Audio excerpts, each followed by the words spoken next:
சோட்டானிக்கரா குருதி பேய்களை கண்டறியும் திகிலான அனுபவம். சோட்டானிக்கரா கோவில் கேரளத்தின் ஆன்மீக ஒளிவிளக்காக திகழ்கிறது. பகலில் இந்த கோவில் தெய்வீகத்தையும் அமைதியையும் நிறைத்த ஒரு புனித இடமாகும். ஆனால் சூரியாஸ்தமனத்தின் பின்னர் இது ஒரு திகிலான உலகமாக மாறுகிறது. இங்குதான் குருதி பூஜை என்ற ஒரு அதிசயமான சடங்கு நடக்கிறது. இது ஒரு காட்சி மட்டுமல்ல, தெய்வீக ஆழத்தையும் மனிதர்களின் பயத்தின் எல்லையையும் சோதிக்கும் ஒரு சடங்காகும்.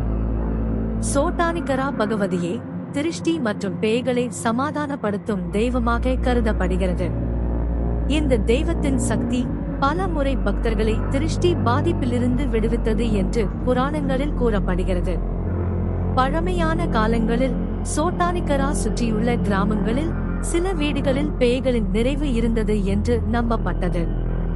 அந்த வேளைகளில் அங்கே வசித்த மக்கள் சோட்டானிக்கரா கோவிலுக்கு சென்று அங்கு நடந்த குருதி பூஜையின் ஒரு பகுதியாக மாறினர்.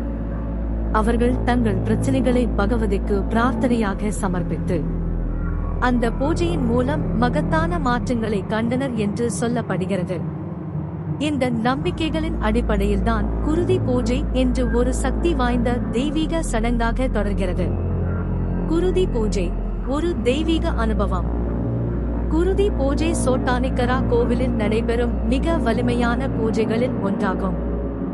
இந்த பூஜையின் நோக்கம் தெய்வீக சக்தியின் மூலம் திருஷ்டி மற்றும் அசாந்தமான ஆவிகளை சமாதானப்படுத்துவதாகும். பூஜையின் ஆரம்ப கட்டத்தில் அர்ச்சகர் பல பொருட்களை தயாரிக்கிறார்.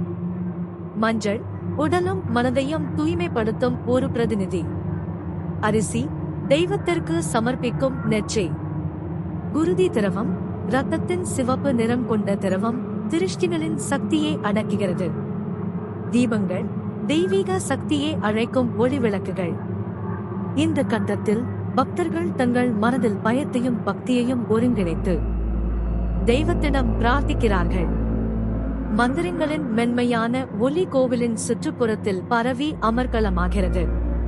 பூஜையின் இரண்டாம் கட்டத்தில் அர்ச்சகர்கள் தெய்வத்தின் சமூகத்தை உயர்த்தும் மந்திரங்களை சொல்கிறார்கள். மந்திரங்களின் ஒலி மென்மையாக தொடங்கி பின்னர் தீவிரமாக மாறுகிறது. இதற்கிடையில் சில பக்தர்கள் விசித்திரமான அனுபவங்களை சந்திக்கலாம். உடல் நடுக்கம் அல்லது சுற்றி வரும் சக்தியின் தாக்கம். பூஜையின் முக்கியமான பகுதி குருதி திரவத்தை தெய்வத்திற்கு அர்ப்பணிப்பது ஆகும். இந்த திரவத்தின் சிவப்பு நிறம் திருஷ்டியின் ஆதிக்கத்தை அடக்க உதவுகிறது. தெய்வத்தின் முன் கொட்டப்படும் போது அதன் மனத்தால் பக்தர்கள் ஒரு வித்தியாசமான உணர்வில் மூழ்குகிறார்கள். பூஜையின் இறுதி கட்டத்தில் தீப்பந்தங்கள் பயன்படுத்தப்படுகின்றன. தீயின் ஒளி கோவிலில் உள்ள பக்தர்களின் மனதை வலிமையுடன் ஆக்குகிறது. மந்திரங்களின் ஒலி அதிகரிக்கிறது. தீயின் சூட்டும் ஒளியும் தெய்வத்தின் சக்தியை அதிகரிக்கின்றன. குருதி பூஜையில் பேய்களை கண்டறிய சில குறிப்பிட்ட அறிகுறிகள் இருக்கின்றன. விசித்திரமான நடத்தை, நடுக்கம், அதிர்ச்சியூட்டும் சப்தங்கள், பயத்துடன் கூடிய கண்களின் மாற்றம். தெய்வத்திற்கு அர்ப்பணிக்கப்பட்ட மந்திரங்கள் கேட்கும் போது சிலர் அதை தாங்க முடியாமல் தரையில் விழுகிறார்கள். பூஜைக்கு பிறகு பக்தர்கள் திரும்பும் போது அவர்கள் மனதில் அமைதியான சாந்தி நிரம்பி இருக்கிறது. இந்த பூஜை ஒரு மனிதரின் மனதையும் உடலையும் மாற்றும் தெய்வீக சக்தியின் வெளிப்பாடாகும். சோட்டானிக்கரா குருதி பூஜை மனிதரின் பயத்தையும் பக்தியையும் உயர்வாக மாற்றும் ஒரு தெய்வீக சடங்காக உள்ளது.